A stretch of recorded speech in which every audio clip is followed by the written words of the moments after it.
And I think it'd be pretty darn lame if this ended up just sitting in some rich guy's collection. So it's not gonna.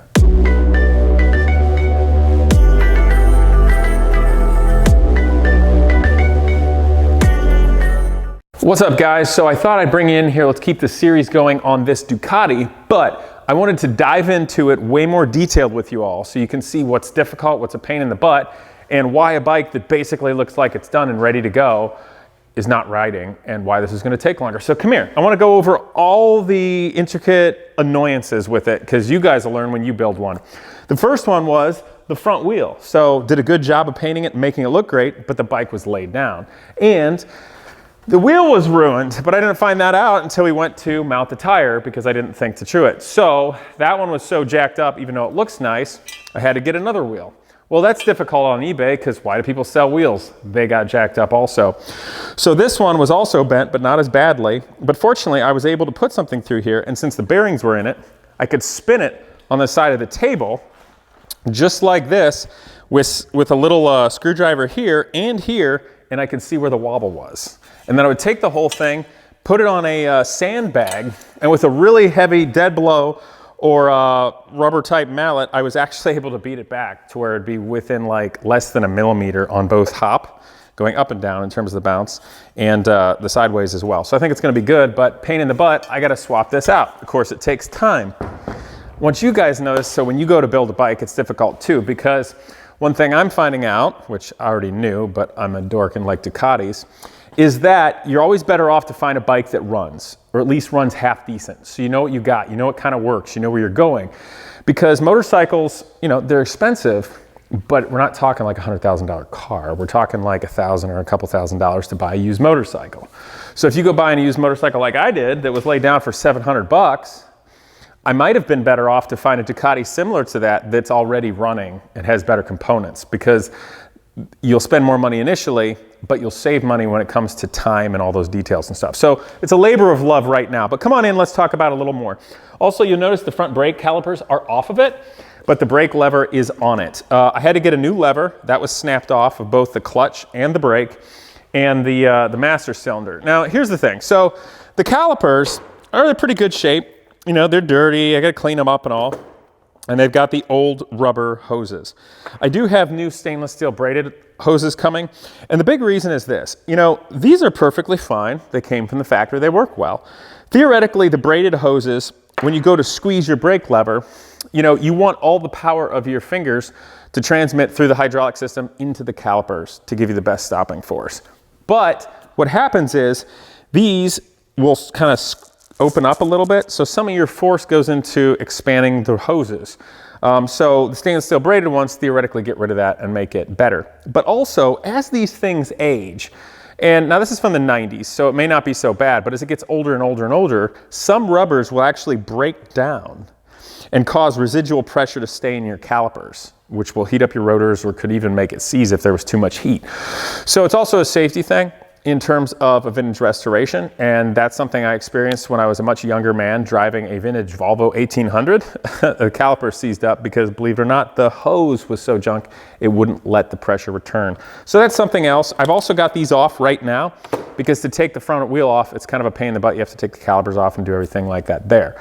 The other difficulty I found, and the reason why bikes that haven't been ridden for a long time can be a pain in the butt, and I found this out. I've already got the rear brake bled, and it seems perfectly fine as is.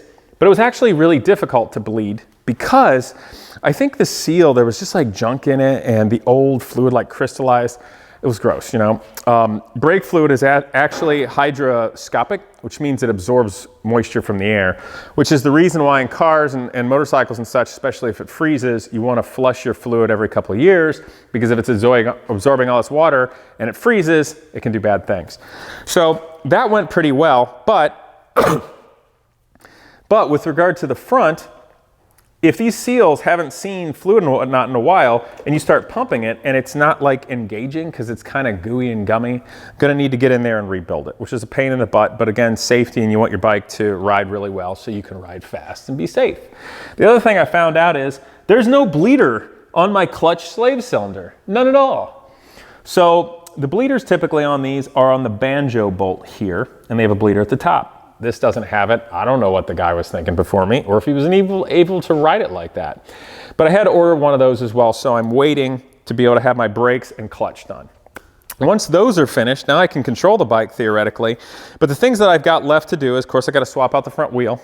I got to get the front brakes, and I got to get the clutch working properly. But I have no wiring on this bike yet. All the wiring came off. So if you look, come in close here, some of the wiring's still on there, like where the fuse box is. However, the bummer is there's no fuses in there. I don't know why the guy took them out. It got laid down. He probably thought it was going to catch on fire, which means it's going to be a whole pain in the butt in the future. But the wiring's all in place up here. You know, got it fixed up for the headlight, got all these relays and everything. So fingers crossed they'll be half decent. The gauges are actually mechanical. The speedometer goes to the front wheel and the tachometer goes to one of the camshafts. So that it has the cable in there that spins, they'll be fine. So hopefully it'll all be right. I've got a new battery for it. Of course, that goes under the tank. And annoyingly, so, you know, originally you just pop this front quick release thing off and you can lift the tank and it hinges. Except, you know, I'm one of those dorky designer artist types and wanted it to be all pretty. So I actually have to take the seat off to be able to open the tank, which is kind of annoying, but I really didn't want there to be a gap there. So I can't show you that just yet, but I've got a battery and the air box and everything goes in there. But the other pain in the butt is the bike hasn't been ridden in years, which means the carbs are probably gummy. And if I go put the whole thing together and go to start it and ride it, and then the carbs are gummy, well, then I got to tear all this apart again to get back into the carburetors. So I need to yank the carburetors off, clean them, make sure they're right. That's another great reason why it's good to start with a bike that already runs or runs half decent, because this is work you won't have to put in to your cool new custom when you want to be out riding or potentially turning a profit.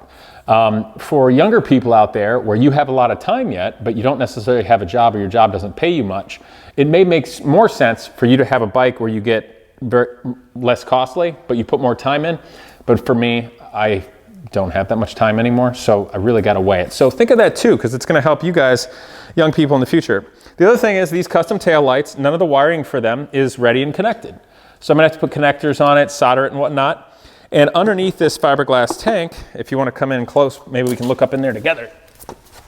Look up in there.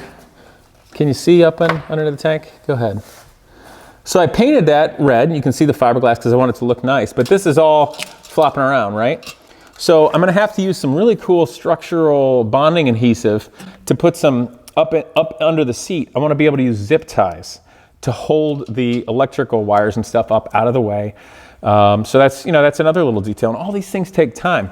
The other thing is, if you notice, this is the carbon fiber fender, which was an upgrade for the stock Ducati, and I've been trimming it because I still want to use it on this bike. But as you guys may remember, I went totally crazy making a retro Ducati, and it now has twin shocks.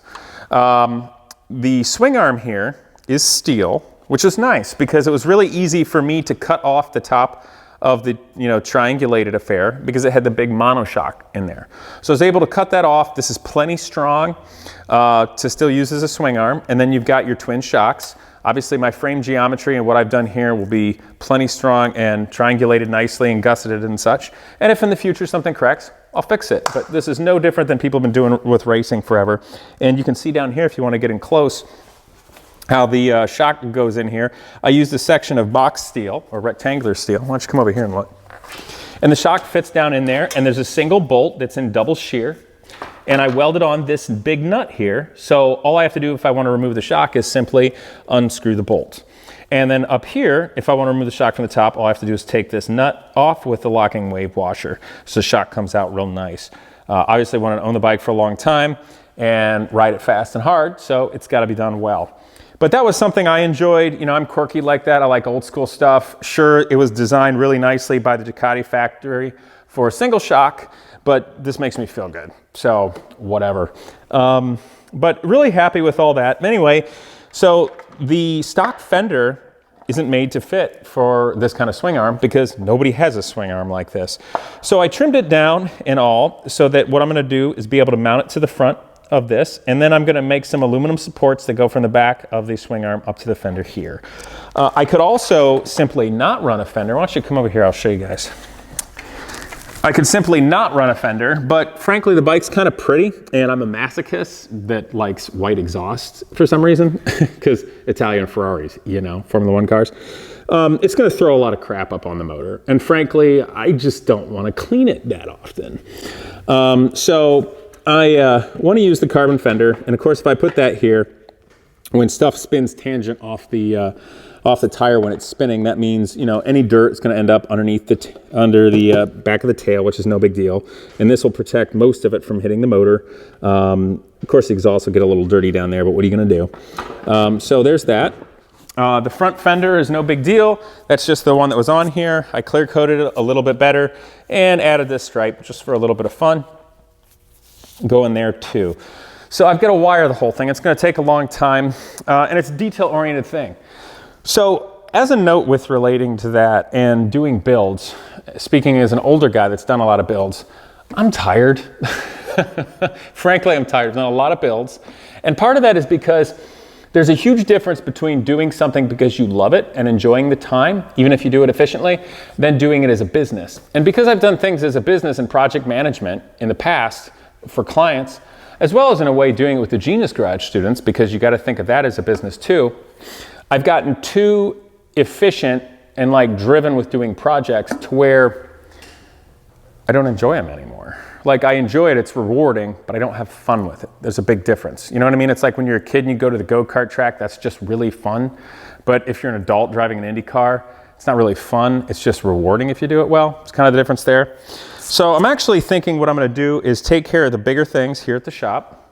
Okay, like the fender when I have to do a little bit of fabrication, or if I'm doing, you know, stuff with the hydraulic fluid for the brakes and the clutch. But what I think I'm going to do is I'm going to take it home to my house so that when I have time in the evening, you know, if I'm not spending it with my wife or I've got a little free time, I can just be at home, put on my music, kind of my zone like an artist, and work on it there. I think it'll be more fun. But I wanted to share all this with you guys because, you know, the devil's in the details, but also the details are what makes the bike so cool in the end. There's another thing I want to show you. I think I mentioned this before, but you see these foot pegs that say Ducati, all old school on them? Come on in here and get a close-up on this. My first motorcycle ever was a 1965 Ducati 350 Sebring. And they had these really cool covers on the pegs. And I remembered that. I thought it was really cool. I never saw anybody done this before. So I ordered the rubber covers, and then I modified the aluminum pegs so that they would actually fit it, and I can bond that in there. So it's, you know, it's fun. But I want to bring this up to you guys more, get even closer. Obviously, Peyton and I have a lot of fun with our builds, and he's going to do some videos. And I'm going to do videos too when we ride this. But it takes time. And this motorcycle for me, you know, initially when I was doing this, I thought, well, heck, I could have a little fun and maybe I can make some money on it. But frankly, partway through it, when I was getting there, I just wanted it to be because I loved it. And this is the bike that I want. Like going, that's why I went the extra mile making the tank totally different. That's why I went the extra mile to make twin shocks. That's why I went the extra mile to do the Megaphone race exhaust that I had left over from England. So I want this bike to just reflect everything about me as a designer, as an artist, as a writer.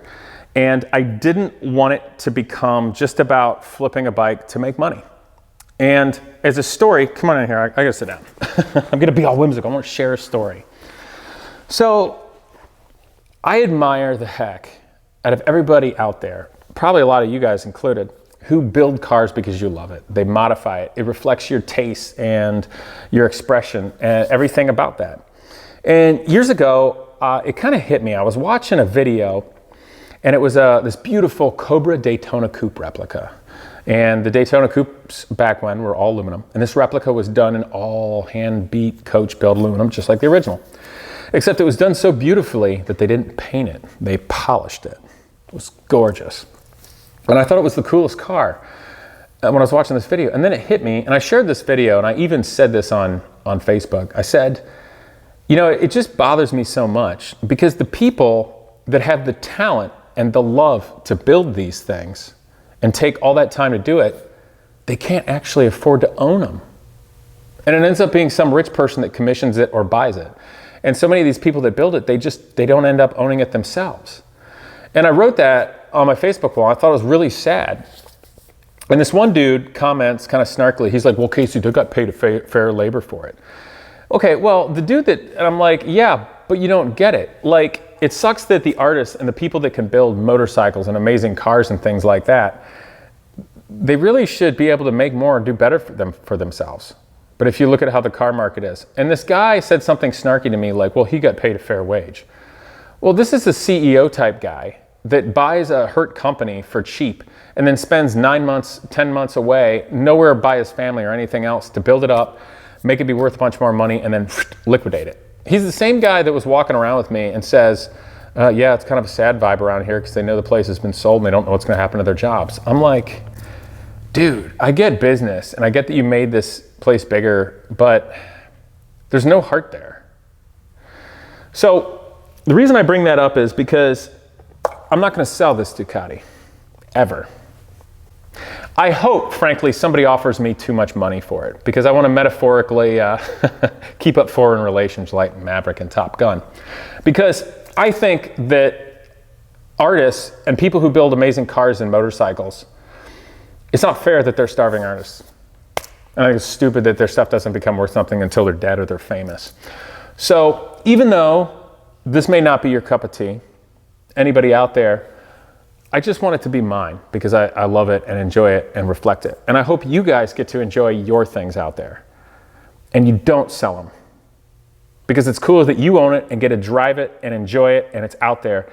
I get to see it, the world gets to see it, it's much cooler. And I think it'd be pretty darn lame if this ended up just sitting in some rich guy's collection. So it's not gonna. It's gonna be on the road. So I hope you guys dig that. And maybe if you guys are into bikes, we can go for a ride together sometime. But I'm gonna chronicle this a little bit more and I hope you enjoy it. Just building the bike, always wanted, and I hope you like it and maybe you're inspired to go do one of your own. So in the meantime, I hope you will like, comment, and subscribe. Catch you next time.